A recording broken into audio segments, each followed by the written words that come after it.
venez un peu ici, puisque l'ennemi est là, à la montagne. L'ennemi est où, colonel? La montagne que là, la montagne.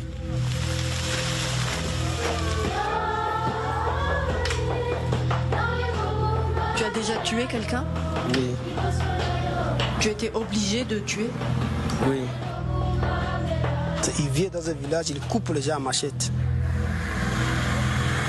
On n'envahit pas. Nous revenons chez nous.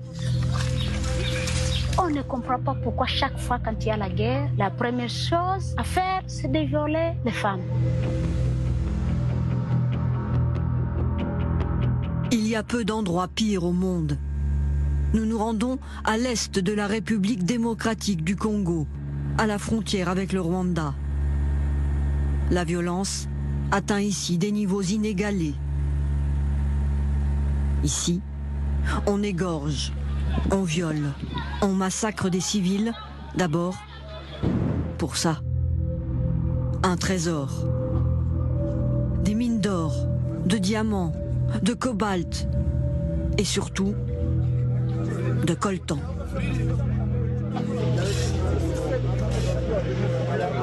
Le coltan, stratégique, rare et cher. Il est trié dans cette usine et toute la planète se l'arrache. Car il est indispensable pour fabriquer nos téléphones portables et nos ordinateurs. Dans la robotique aussi, dans la monétique. Parce que dans votre carte bancaire, il y a toujours une puce électronique. Il a une grande capacité de stockage d'informations et d'énergie aussi. Partout où il y a une puce électronique, il y a du coltan dedans. Alors ici, chacun veut sa part du gâteau. À l'est du Congo, près de 150 groupes armés rivalisent de sauvagerie pour récupérer ces minerais sur fond de conflits interethniques. Des gangs sans pitié qui font régner la terreur dans la population. Comme on le voit sur cette vidéo.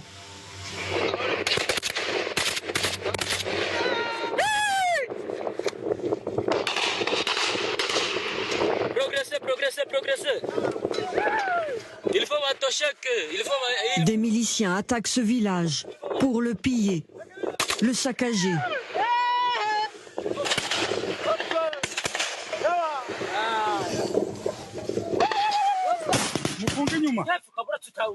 Là, ce sont des hommes armés qui abattent cruellement les vaches de familles d'éleveurs. Et comble de l'horreur, un milicien de l'ethnie Hutu qui se vante d'avoir décapité un fermier d'une autre ethnie, les Tutsis. Une force gouvernementale de la RDC. Une guerre lointaine, sanglante, qui déchire tout l'est du Congo. Là, on arrive dans la province de l'Ituri. On est venu avec un petit avion des Nations Unies parce que pour arriver ici, la route est impraticable et trop dangereuse. Ici, on est dans une région où il y a eu beaucoup de massacres récemment à l'intérieur de villages. À Bunia, nous franchissons le dernier checkpoint. Après, la zone est rouge. Nous prenons la route qu'on appelle ici la route des massacres. Les organisations humanitaires ne viennent plus dans cette zone. Nous venons de passer là où il y a chaque fois des embuscades créées par les groupes armés. Ils entrent dans les villages, ils massacrent, ils pillent, ils incendient des maisons. C'est une zone très dangereuse. Oui. Comme nous sommes ensemble avec vous ici, bon, c'est Dieu seul qu'on est. Hein? Si nous pouvons, on ne sait pas ce qui peut arriver. Ce que nous allons découvrir ici dépasse ce que nous avions imaginé. Dans un champ, des croix alignées. Des visages plongés dans la douleur. Ces habitants appartiennent à une communauté d'éleveurs de bovins, persécutés régulièrement par un groupe armé féroce.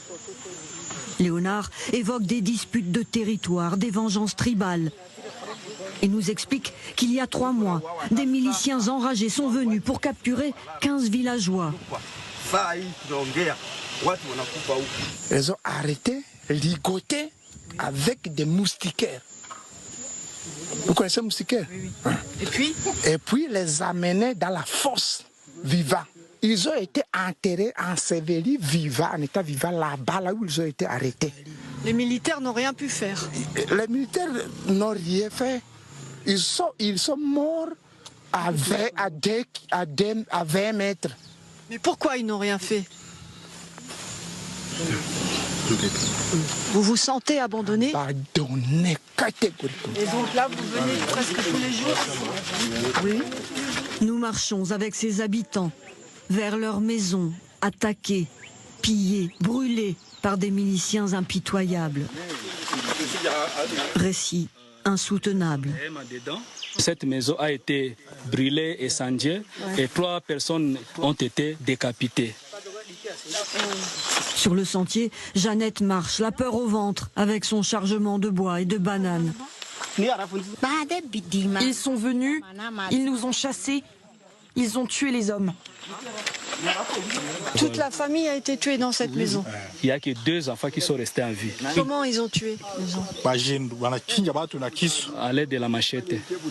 Oui. Découpés comme ça. Découpés, voilà. La machette, symbole de cette barbarie.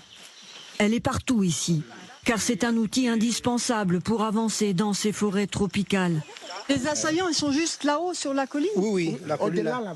Mais donc ils peuvent observer? Ils peuvent vous voir? Parfois, les gens qui partent au chat, ils les tuent directement. À tout moment, ils peuvent venir comme ça. Allez. On rentre parce que là, il n'y a plus de sécurité apparemment.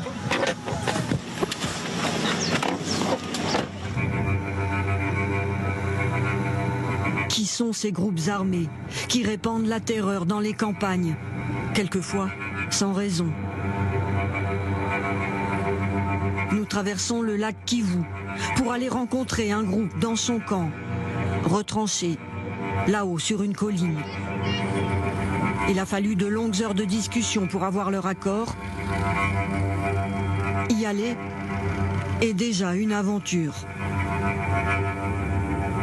Sur ces chemins boueux, un homme armé nous guide jusqu'à une crête. La position est là? Oui, la position est là.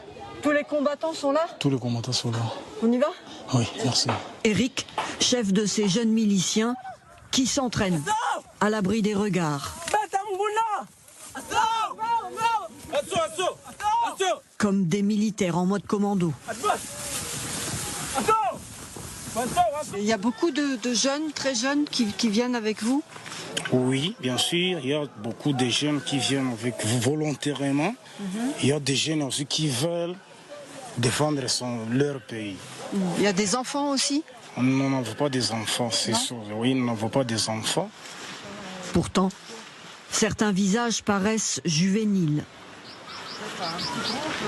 Le groupe s'est installé tout à côté d'un village qu'il contrôle et qu'il taxe. Souvent, quand des miliciens s'emparent de villages comme celui-ci, ils kidnappent aussi des enfants pour en faire des guerriers, des enfants soldats. Quelquefois, certains enfants réussissent à s'enfuir. C'est l'UNICEF qui les récupère et les protège dans ce centre.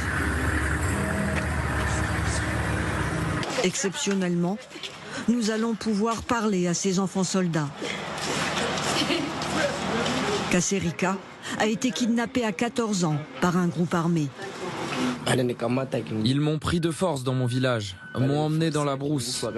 Ils m'ont formé à me battre avec un fusil AK-47. Tu sais